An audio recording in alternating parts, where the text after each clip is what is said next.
I'd like to tell you about the strangest secret in the world. Some years ago, the late Nobel Prize-winning Dr. Albert Schweitzer was being interviewed in London, and a reporter asked him, "Doctor, what's wrong with men today?" And the great doctor was silent a moment, and then he said, "Men simply don't think." It's about this that I want to talk with you. We live today in a golden age. This is an era that man has looked forward to, dreamed of, and worked toward for thousands of years. But since it's here, we pretty well take it for granted. We in America are particularly fortunate to live in the richest land that ever existed on the face of the earth, a land of abundant opportunity for everyone. But do you know what happens? Well, let's take 100 men who start even at the age of 25. Do you have any idea what will happen to those men by the time they're 65?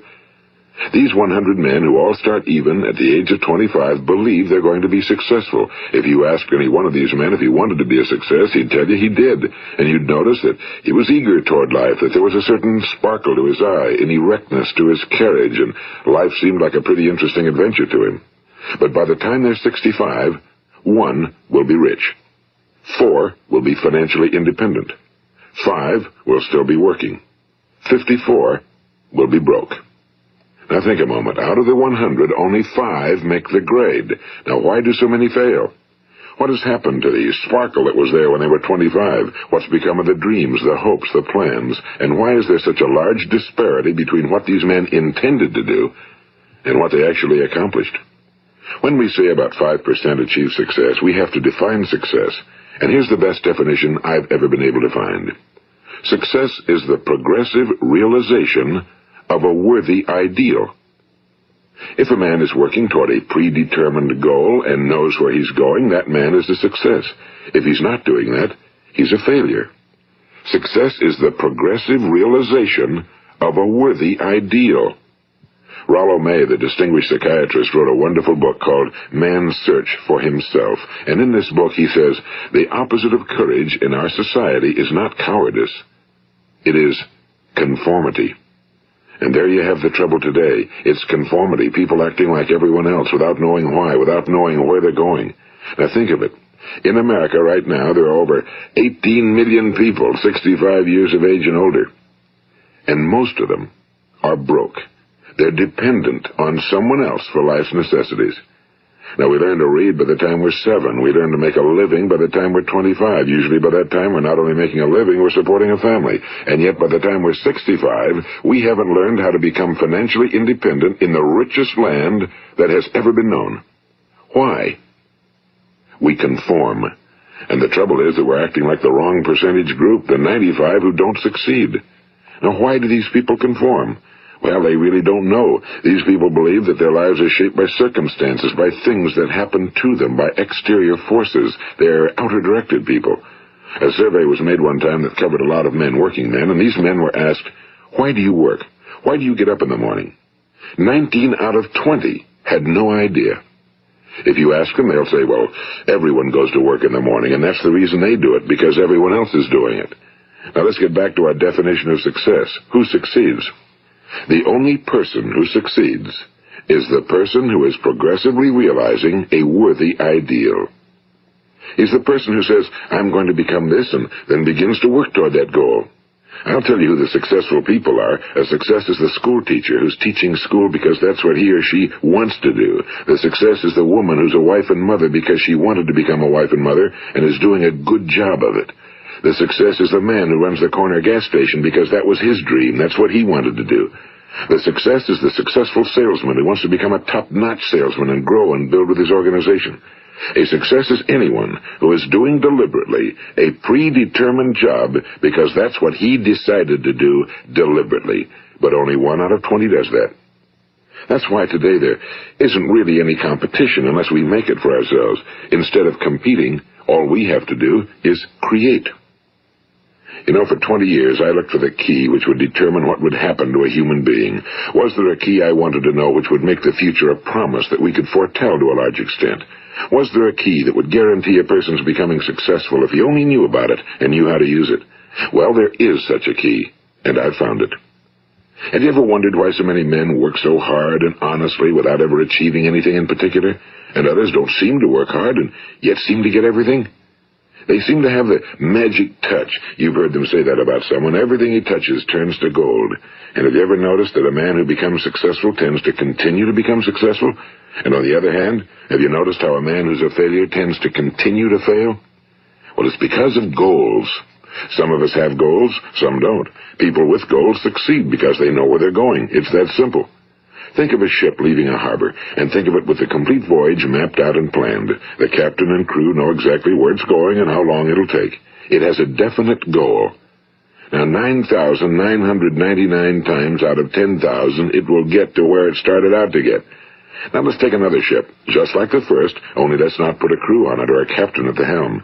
Let's give it no aiming point, no goal, no destination. We just start the engines and let it go. I think you'll agree with me that if it gets out of the harbor at all, it will either sink or wind up on some deserted beach, a derelict. It can't go anyplace because it has no destination and no guidance, and it's the same with a human being. Take the salesman, for example. There's no other person in the world today with the future of a good salesman. Selling is the world's highest-paid profession, if we're good at it and if we know where we're going. Every company needs top-notch salesmen, and they reward those men. The sky's the limit for them. But how many can you find? Someone once said the human race is fixed, not to prevent the strong from winning, but to prevent the weak from losing. The American economy today can be likened to a convoy in time of war. The entire economy is slowed down to protect its weakest link, just as the convoy had to go at the speed that would permit its slowest vessel to remain in formation. That's why it's so easy to make a living today. It takes no particular brains or talent to make a living and support a family today. So we have a plateau of so-called security, if that's what a person's looking for. But we do have to decide how high above this plateau we want to aim. Now let's get back to the strangest secret in the world, the story that I wanted to tell you today. Why do men with goals succeed in life and men without them fail? Well, let me tell you something which, if you really understand it, will alter your life immediately. If you understand completely what I'm going to tell you from this moment on, your life will never be the same again. You will suddenly find that good luck just seems to be attracted to you. The things you want just seem to fall in line, and from now on you won't have the problems, the worries, the gnawing lump of anxiety that perhaps you've experienced before. Doubt, fear, well, they'll be things of the past. Here's the key to success and the key to failure. We become what we think about. Now let me say that again. We become what we think about. Throughout all history, the great wise men and teachers, philosophers and prophets have disagreed with one another on many different things. It's only on this one point that they are in complete and unanimous agreement.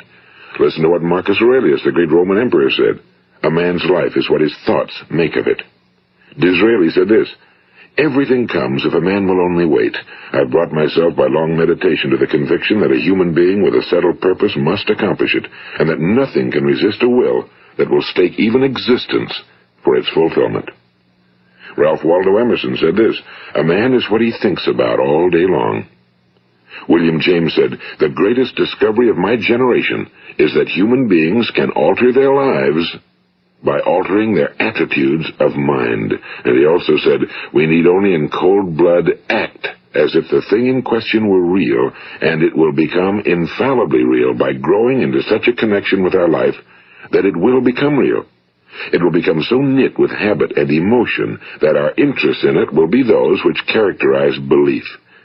And he also said, if you only care enough for a result, you will almost certainly attain it. If you wish to be rich, you will be rich. If you wish to be learned, you will be learned. If you wish to be good, you will be good. Only you must then really wish these things and wish them exclusively, and not wish at the same time 100 other incompatible things just as strongly. In the Bible, you read in Mark 9:23, if thou canst believe, all things are possible to him that believeth. My old friend Dr. Norman Vincent Peale put it this way, this is one of the greatest laws in the universe. Fervently do I wish I had discovered it as a very young man. It dawned upon me much later in life, and I found it to be one of the greatest, if not my greatest discovery outside of my relationship to God. The great law, briefly and simply stated, is that if you think in negative terms, you will get negative results. If you think in positive terms, you will achieve positive results. That is the simple fact, he went on to say, which is at the basis of an astonishing law of prosperity and success. In 3 words, believe and succeed. William Shakespeare put it this way: our doubts are traitors and make us lose the good we oft might win by fearing to attempt. George Bernard Shaw said, people are always blaming their circumstances for what they are. I don't believe in circumstances. The people who get on in this world are the people who get up and look for the circumstances they want, and if they can't find them, make them. Well, it's pretty apparent, isn't it? And every person who discovered this for a while believed that he was the first one to work it out. We become what we think about. Now, it stands to reason that a person who's thinking about a concrete and worthwhile goal is going to reach it, because that's what he's thinking about, and we become what we think about. Conversely, the man who has no goal, who doesn't know where he's going, and whose thoughts must therefore be thoughts of confusion and anxiety and fear and worry, becomes what he thinks about. His life becomes one of frustration and fear and anxiety and worry. And if he thinks about nothing, he becomes nothing. Now, how does it work? Why do we become what we think about? Well, I'll tell you how it works as far as we know. Now, to do this, I want to tell you about a situation that parallels the human mind. Suppose a farmer has some land, and it's good fertile land. Now, the land gives the farmer a choice. He may plant in that land whatever he chooses. The land doesn't care. It's up to the farmer to make the decision. Now, remember, we're comparing the human mind with the land because the mind, like the land, doesn't care what you plant in it. It will return what you plant, but it doesn't care what you plant. Now let's say that the farmer has 2 seeds in his hand. One is a seed of corn, the other is nightshade, a deadly poison. He digs 2 little holes in the earth and he plants both seeds, one corn, the other nightshade. He covers up the holes, waters, and takes care of the land, and what will happen? Invariably the land will return what's planted. As it's written in the Bible, as ye sow, so shall ye reap. Now remember, the land doesn't care. It'll return poison in just as wonderful abundance as it will corn. So up come the 2 plants, one corn, one poison. Now, the human mind is far more fertile, far more incredible and mysterious than the land, but it works the same way. It doesn't care what we plant. Success, failure. A concrete, worthwhile goal, or confusion. Misunderstanding, fear, anxiety, and so on. But what we plant, it must return to us. You see, the human mind is the last great unexplored continent on Earth. It contains riches beyond our wildest dreams. It will return anything we want to plant. Now, you might say, well, if that's true, why don't people use their minds more? Well, I think they figured out an answer to that one, too. Our mind comes as standard equipment at birth. It's free, and things that are given to us for nothing we place little value on. Things that we pay money for, we value. The paradox is that exactly the reverse is true. Everything that's really worthwhile in life came to us free. Our minds, our souls, our bodies, our hopes, our dreams, our ambitions, our intelligence, our love of family and children and friends and country, all these priceless possessions are free. But the things that cost us money are actually very cheap and can be replaced at any time. A good man can be completely wiped out and make another fortune. He can do that several times. Even if our home burns down, we can rebuild it. But the things we got for nothing, we can never replace. The human mind isn't used because we take it for granted. Familiarity breeds contempt. It can do any kind of job we assign to it, but generally speaking, we use it for little jobs instead of big, important ones. Universities have proved that most of us are operating on about 10% or less of our abilities. So decide now, what is it you want? Plant your goal in your mind. It's the most important decision you'll ever make in your entire life. What is it you want? Do you want to be an outstanding salesman? A better worker at your particular job? Do you want to go places in your company? In your community? Do you want to get rich? All you've got to do is plant that seed in your mind, care for it, work steadily toward your goal, and it will become a reality. It not only will, there's no way that it cannot.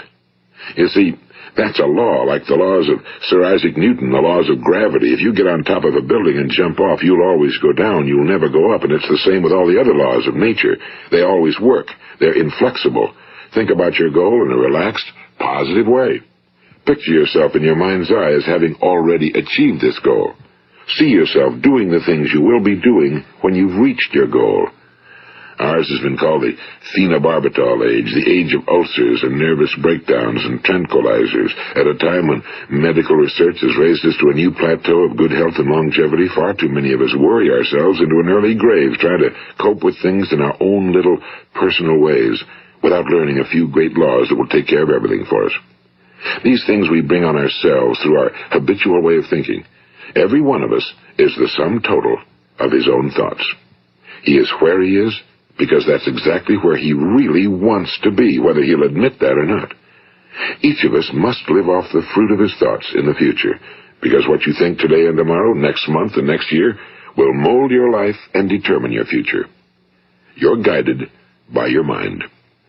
I remember one time I was driving through eastern Arizona, and I saw one of those giant earth-moving machines roaring along the road at about 35 miles an hour with what looked like 30 tons of dirt in it. A tremendous, incredible machine, and there was a little man perched way up on top with the wheel in his hands guiding it.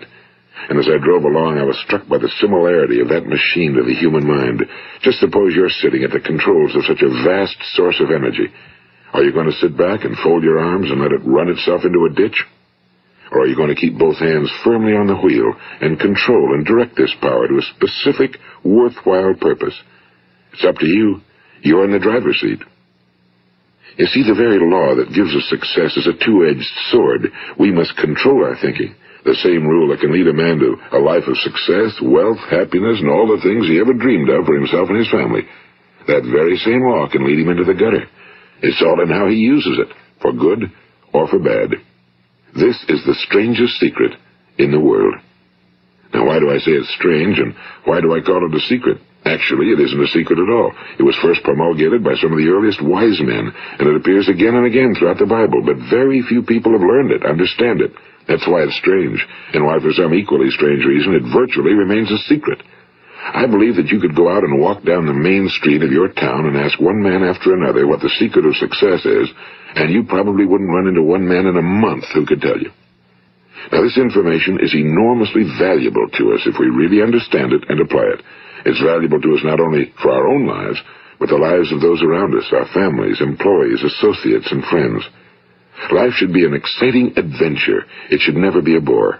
A man should live fully, be alive. He should be glad to get out of bed in the morning. He should be doing a job he likes to do because he does it well. One time I heard Grove Patterson, the great late editor-in-chief of the Toledo Daily Blade, make a speech, and as he concluded his speech, he said something I've never forgotten.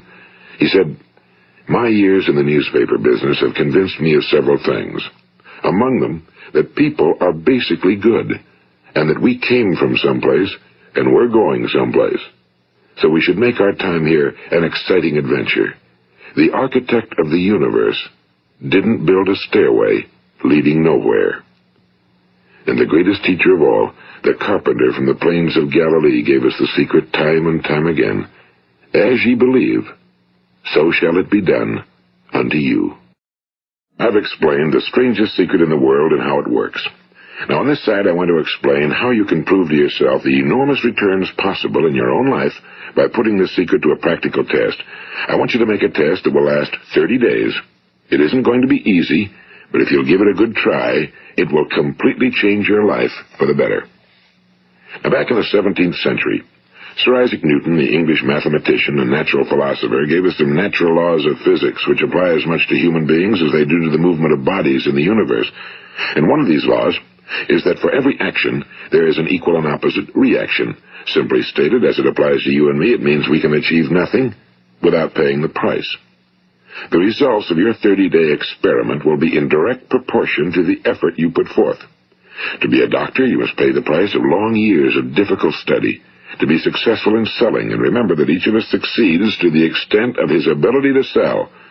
Selling our families on our ideas, selling education in schools, selling our children on the advantages of living the good and honest life, selling our associates and employees on the importance of being exceptional people. To, of course, the profession of selling itself. But to be successful in selling our way to the good life, we must be willing to pay the price. Now, what is that price? Well, it's many things. First, it's understanding emotionally, as well as intellectually, that we literally become what we think about, that we must control our thoughts if we're to control our lives. It's understanding fully that as ye sow, so shall ye reap. Second, it's cutting away all fetters from the mind and permitting it to soar as it was divinely designed to do. It's the realization that your limitations are self-imposed and that the opportunities for you today are enormous beyond belief. It's rising above narrow-minded pettiness and prejudice. And third, it's using all your courage to force yourself to think positively on your own problem, to set a definite and clearly defined goal for yourself, to let your marvelous mind think about your goal from all possible angles, to let your imagination speculate freely upon many different possible solutions, to refuse to believe that there are any circumstances sufficiently strong to defeat you in the accomplishment of your purpose, to act promptly and decisively when your course is clear, and to keep constantly aware of the fact that you are, at this moment, standing in the middle of your own acres of diamonds, as Russell Conwell used to point out. And fourth, save at least 10% of every dollar you earn. It's also remembering that no matter what your present job, it has enormous possibilities, if you're willing to pay the price. Now let's just go over the important points in the price each of us must pay to achieve the wonderful life that can be ours. It is, of course, worth any price.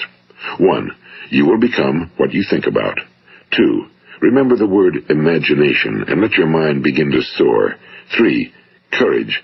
Concentrate on your goal every day. 4. Save 10% of what you earn. And 5. Action. Ideas are worthless unless we act on them. Now, I'll try to outline the 30-day test I want you to make. Keep in mind that you have nothing to lose by making this test and everything you could possibly want to gain. There are two things that may be said of everyone. Each of us wants something, and each of us is afraid of something. I want you to write on a card what it is you want more than anything else. It may be more money. Perhaps you'd like to double your income or make a specific amount of money. It may be a beautiful home. It may be success at your job. It may be a particular position in life. It could be a more harmonious family. Each of us wants something. Now write down on your card specifically what it is you want. Make sure it's a single goal and clearly defined. You needn't show it to anyone, but carry it with you so that you can look at it several times a day. Think about it in a cheerful, relaxed, positive way each morning when you get up, and immediately you have something to work for, something to get out of bed for, something to live for. Look at it every chance you get during the day and just before going to bed at night. And as you look at it, remember that you must become what you think about, and since you're thinking about your goal, you realize that soon it will be yours. In fact, it's yours really the moment you write it down and begin to think about it. Look at the abundance all around you as you go about your daily business. You have as much right to this abundance as any other living creature. It's yours for the asking. Now we come to the difficult part. Difficult because it means the formation of what is probably a brand new habit, and new habits are not easily formed. Once formed, however, it will follow you for the rest of your life. Stop thinking about what it is you fear. Each time a fearful or negative thought comes into your consciousness, replace it with a mental picture of your positive and worthwhile goal. And there will come times when you'll feel like giving up. It's easier for a human being to think negatively than positively. That's why only 5% are successful. You must begin now to place yourself in that group. For 30 days, you must take control of your mind. It will think about only what you permit it to think about. Each day for this 30-day test, do more than you have to do. In addition to maintaining a cheerful, positive outlook, give of yourself more than you've ever done before. Do this knowing that your returns in life must be in direct proportion to what you give. The moment you decide on a goal to work toward, you're immediately a successful person. You are then in that rare and successful category of people who know where they're going.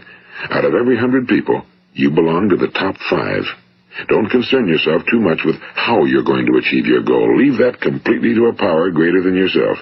All you have to do is know where you're going. The answers will come to you of their own accord and at the right time. Remember these words from the Sermon on the Mount, and remember them well. Keep them constantly before you this month of your test. Ask, and it shall be given you. Seek, and ye shall find. Knock, and it shall be opened unto you. For every one that asketh receiveth, and he that seeketh findeth, and to him that knocketh it shall be opened. It's as marvelous and as simple as that. In fact, it's so simple that in our seemingly complicated world, it's difficult for an adult to understand that all he needs is a purpose and faith. For 30 days, do your very best. If you're a salesman, go at it as you've never done before, not in a hectic fashion, but with the calm, cheerful assurance that time well spent will give you the abundance in return you deserve and want. If you're a homemaker, devote your 30-day test to completely giving of yourself without thinking about receiving anything in return, and you'll be amazed at the difference it makes in your life. No matter what your job, do it as you've never done it before for 30 days. And if you've kept your goal before you every day, you'll wonder and marvel at this new life you've found. Dorothea Brand, the outstanding editor and writer, discovered it for herself and tells about it in her fine book, Wake Up and Live. Her entire philosophy is reduced to the words, act as though it were impossible to fail. She made her own test with sincerity and faith, and her entire life was changed to one of overwhelming success. Now, you make your test for 30 full days. Don't start your test until you've made up your mind to stick with it. You see, by being persistent, you're demonstrating faith. Persistence is simply another word for faith. If you didn't have faith, you'd never persist. If you should fail during your first 30 days, by that I mean suddenly find yourself overwhelmed by negative thoughts, you've got to start over again from that point and go 30 more days. Gradually, your new habit will form until you find yourself one of that wonderful minority to whom virtually nothing is impossible. And don't forget the card. It's vitally important as you begin this new way of living. On one side of the card, write your goal, whatever it may be. On the other side, write the words we've quoted from the Sermon on the Mount. Ask, and it shall be given you. Seek, and ye shall find. Knock, and it shall be opened unto you. Nothing great was ever accomplished without inspiration. See that during these crucial first 30 days, your own inspiration is kept at a peak. And above all, don't worry. Worry brings fear, and fear is crippling. The only thing that can cause you to worry during your test is trying to do it all yourself. Know that all you have to do is hold your goal before you. Everything else will take care of itself. Remember also to keep calm and cheerful. Don't let petty things annoy you and get you off course. Now, since making this test is difficult, some will say, why should I bother? Well, look at the alternative. No one wants to be a failure. No one really wants to be a mediocre individual. No one wants a life constantly filled with worry and fear and frustration. Therefore, remember that you must reap that which you sow. If you sow negative thoughts, your life will be filled with negative things. If you sow positive thoughts, your life will be cheerful, successful, and positive. Now, gradually, you will have a tendency to forget what you've heard on this recording. Play it often. Keep reminding yourself of what you must do to form this new habit. Gather your whole family around at regular intervals and listen to what's been said here. You know, most men will tell you that they want to make money without understanding the law. The only people who make money work in a mint. The rest of us must earn money. This is what causes those who keep looking for something for nothing or a free ride to fail in life. The only way to earn money is by providing people with services or products which are needed and useful. We exchange our time and our product or service for the other man's money. Therefore, the law is that our financial return will be in direct proportion to our service. Now, success is not the result of making money. Making money is the result of success, and success is in direct proportion to our service. Most people have this law backwards. They believe that you're successful if you earn a lot of money. The truth is that you can only earn money after you're successful. It's like the story of the man who sat in front of the stove and said to it, "Give me heat, and then I'll add the wood." How many men and women do you know, or do you suppose there are today, who take the same attitude toward life? There are millions. We've got to put the fuel in before we can expect heat. Likewise, we've got to be of service first before we can expect money. Don't concern yourself with the money. Be of service. Build, work, dream, create. Do this, and you'll find there's no limit to the prosperity and abundance that will come to you. Prosperity, you know, is founded upon a law of mutual exchange. Any person who contributes to prosperity must prosper in turn himself. Sometimes the return will not come from those you serve, but it must come to you from someplace, because that's the law. For every action, there is an equal and opposite reaction. As you go daily through your 30-day test period, remember that your success will always be measured by the quality and quantity of service you render, and money is a yardstick for measuring this service. No man can get rich himself unless he enriches others. Now, there are no exceptions to a law. You can drive down any street in America and from your car estimate the service that's being rendered by the people living on that street. Had you ever thought of this yardstick before? It's interesting. Some, like ministers and priests and other devoted people, measure their returns in the realm of the spiritual, but again, their returns are equal to their service. Once this law is fully understood, any thinking person can tell his own fortune. If he wants more, he must be of more service to those from whom he receives his return. If he wants less, he has only to reduce his service. This is the price you must pay for what you want. If you believe you can enrich yourself by deluding others, you can end only by deluding yourself. It may take some time, but just as surely as you breathe, you'll get back what you put out. Don't ever make the mistake of thinking you can avert this. It's impossible. The prisons and the streets where the lonely walk are filled with people who tried to make new laws just for themselves. We may avoid the laws of man for a while, but there are greater laws that cannot be broken. An outstanding medical doctor recently pointed out 6 steps that will help you realize success. 1. Set yourself a definite goal. 2. Quit running yourself down. 3. Stop thinking of all the reasons why you cannot be successful and instead think of all the reasons why you can. 4. Trace your attitudes back through your childhood and try to discover where you first got the idea you couldn't be successful, if that's the way you've been thinking. 5. Change the image you have of yourself by writing out a description of the person you would like to be. And 6. Act the part of the successful person you have decided to become. The doctor who wrote those words is a noted West Coast psychiatrist, Dr. David Harold Fink. Do what the experts since the dawn of recorded history have told you must do. Pay the price by becoming the person you want to become. It's not nearly as difficult as living unsuccessfully. Make your 30-day test, then repeat it again, and each time it will become more a part of you until you'll wonder how you could ever have lived any other way. Live this new way, and the floodgates of abundance will open and pour over you more riches than you may have dreamed existed. Money? Yes, lots of it. But what's more important, you'll have peace. You'll be in that wonderful minority who lead calm, cheerful, successful lives. Start today. You have nothing to lose, but you have a whole life to win. This is Earl Nightingale, and thank you.